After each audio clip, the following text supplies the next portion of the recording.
এবার ব্রালেটের ওপর পরেছি, অ্যান্ড ব্রালেটের ওপর এই শাড়িটার সাথে আমি কন্ট্রাস্ট করে পরেছি। প্লিজ আবার এটা নিয়ে কেউ বলো না ক্লিভেজ নেভেল সব দেখা যাচ্ছে, এটাই স্টাইল আমার, ঠিক আছে?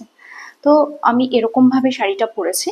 অ্যান্ড এই যে শাড়িটা, অন্যদিন আমি এই পোর্শনটা খুলে রাখি, আজকে আমি খুলে রাখিনি, আজকে কিন্তু আমি এই পোর্শনটুকু কভার করে নিয়েছি, কারণ আমার মনে হলো এখানে যে পাটটা আছে কপার কালারে, এই পাটটা দেখা গেলে বেশ ভালো লাগবে।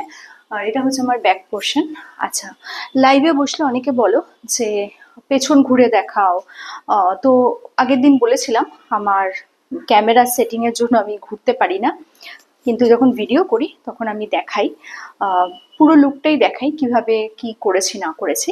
সো আচ্ছা, আরেকটা প্রশ্ন, যে এরকম পোশাকে কি বাইরে বেরোতে পারো? এবার আমার উত্তর হচ্ছে হ্যাঁ, সেটা ডিপেন্ড করে তুমি কোথায় আছো, মানে শহর কলকাতা তথা পশ্চিমবঙ্গের কোন জায়গায় তুমি বাস করো। সেটা যদি প্রত্যন্ত গ্রাম বা মফস্বল হয় অবশ্যই পারবে না, সেটা যদি পার্ক স্ট্রিট হয় বা সাউথ কলকাতা হয় অবশ্যই পারবে, সেখানে কেউ ফিরেও তাকাবে না। সো এই যে ব্রালেটটার ওপর কিন্তু আমি এটা পরে নিয়েছি। অ্যান্ড ব্রালেট নিয়ে যাদের প্রচুর সংশয় প্রশ্ন, তাহলে কিন্তু ব্রালেটগুলো যারা দেখায়, মানে আমরা যাদের থেকে ব্রালেট নিই, তারা যখন লাইভ করে বা কোনো শর্ট ভিডিওর মাধ্যমে আমাদের কাছে ব্রালেটটা তুলে ধরে, তারা কিন্তু বাস্ট সাইজ কার, মানে যারা বাল্কি তাদের জন্য কীরকম, যারা স্লিম তাদের জন্য বা কীরকম ব্রালেট চুজ করবে, সেই সমস্ত কিছু ডিটেলে তারা বলে থাকে।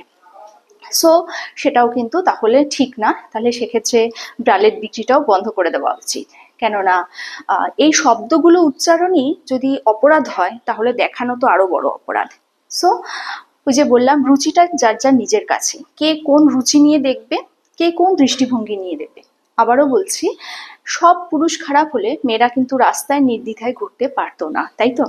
সো দেখো, এই যে আমি এটা পরে নিয়েছি, এবং এটার সাথে আমি কন্ট্রাস্টে পরেছি, এটা একটা স্ল্যাব কাটন, এই শাড়িটা তোমরা বহুবার দেখেছো।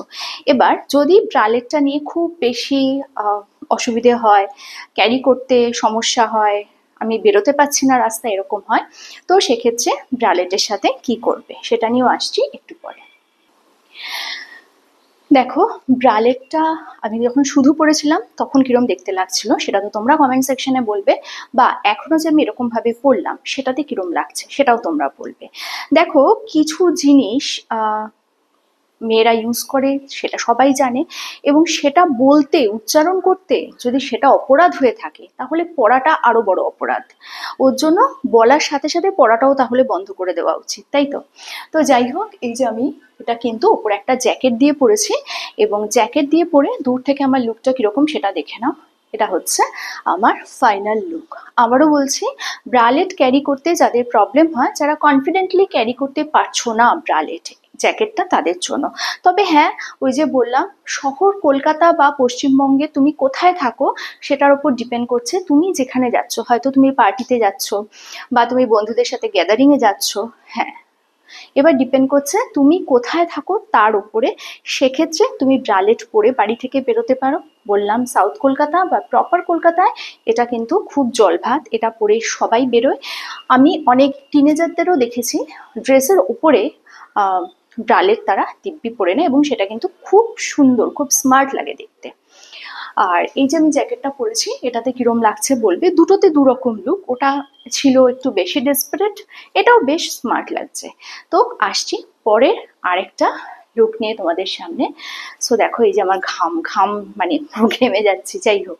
তো এটা হচ্ছে, আবার ঘাম নিয়েও তো সমস্যা, ঘাম কেন বললাম, ঘাম কেন দেখালাম, ওরে বাবা, সবেতেই সমস্যা। এবার শব্দ চয়ন করে বলতে হবে, এই শব্দ উচ্চারণ হবে, এই শব্দ উচ্চারণ হবে না, তাই তো? তো আসছি পরেরটায়। সো দেখো, এটা কিন্তু একটা ব্যাকলেস, আজকে আমি ব্যাকলেসটাকে মনে করবো একটু,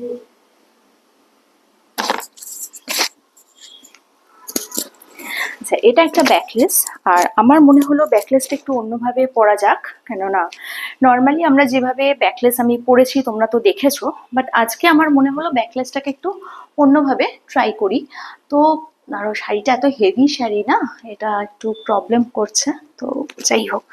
তো এই যে একটা ব্যাকলেস যখন আমি পরছি, তখন কিন্তু ব্যাকলেসের সাথে আমি শাড়িটাকে এরকম ভাবে পরে নিয়েছি। ফুল পিকটা কিন্তু এখানে কভার মানে হবে না, ফুল পিঠটাই দেখা যাবে, তাহলে কিন্তু ব্যাকলেস পরাটাও অশালীন এবং ব্যাকলেস পরাটাও বন্ধ করে দিতে হয়। আর সব থেকে বড় কথা, প্রোডাকশন বন্ধ করে দিতে হয় ব্যাকলেসে, তাই তো? একটা প্রোডাকশন বন্ধ করা মানে তার সাথে কিন্তু অনেকগুলো মানুষ জুড়ে থাকে। একটা ব্লাউজ হোক বা একটা ব্রালেট হোক বা একটা শিফন শাড়ি হোক বা একটা অর্গানজা হোক, এই যে একটা প্রোডাকশন, তার সাথে অনেক মানুষের রুটি রুজি জড়িয়ে থাকে।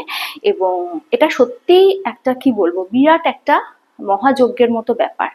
তো যাই হোক, আজকে আমি তোমাদের সাথে কথা বলতে বলতে শাড়িটা বারবার ঠিক করছি, কেননা শাড়িটা এত হেভি যে আমি ঠিকমতো ট্যাকেল করতে পারি না। সো যাই হোক, hey guys, good evening and welcome to my channel tips up bag. কেমন আছো তোমরা সবাই? আশা করছি সবাই ভালো আছো, আর তোমাদের ভালোবাসা আমিও ভালো আছি। সো দেখো, ব্যাকলেসের ওপরেও কিন্তু এভাবে শাড়ি পরা যায়। আর আমি এই যে ব্যাকলেসের ওপরেই এরম ভাবে পরেছি। আর কি হয় জানো তো, ব্যাকলেস কিন্তু খুব, সবসময় আমি বলি, ভীষণ এলিগেন্ট, খুব স্মার্ট, যদি ঠিকঠাকভাবে ক্যারি তোমরা করতে পারো। আজকে আমি ব্যাকলেসের ওপর এরমভাবে শাড়ি পরেছি, বাট অন্যভাবেও শাড়ি পরা যায়। নর্মালি ব্যাকলেসের ওপর যেরকম শাড়ি পরি আমরা, সেরকমভাবেও কিন্তু ব্যাকলেসের ওপর পরা যায়। সো কেমন লাগলো? ভালো লাগলে লাইক শেয়ার সাবস্ক্রাইব করো। কালকে আসবে একটা নতুন ভিডিও নিয়ে, ততক্ষণের জন্য